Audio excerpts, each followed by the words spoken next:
പിന്നോട്ട് പോവുകയും വേണം. നമുക്ക് തിരികെ പോകാം.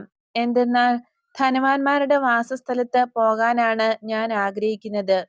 യൂദാസ് എന്തു പറയുന്നു? ഗുരു, എനിക്കൊന്നും പറയാനില്ല. ഈ കുറഞ്ഞ സമയത്തിനിടയ്ക്ക് അങ്ങ് ഇത് 2ാം തവണയാണ് എന്നോട് ചോദിക്കുന്നത്. എന്നാൽ ഞാൻ യാതൊന്നും പറഞ്ഞില്ലല്ലോ.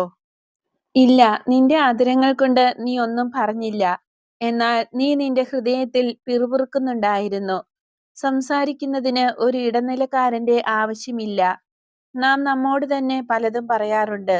എന്നാൽ നമ്മുടെ സ്വന്തം ഹൃദയത്തോട് പോലും നാം പരിവേദനം നടത്തുകയോ കുറ്റാരോപണം നടത്തുകയോ ചെയ്യരുത്. ആ സംഘം നിശബ്ദമായി മുന്നോട്ടു പോയി. പ്രധാന പാത കുറെ ചെന്നപ്പോഴേക്കും ഒരു നഗരവീഥിയുടെ മട്ടിലായി. അതിൽ വലിയ ചതുരക്കല്ലുകൾ പാകിയിട്ടുണ്ട്. വീടുകൾ ഒന്നിനൊന്ന് സമ്പന്നവും സമുന്നതവുമാണ്.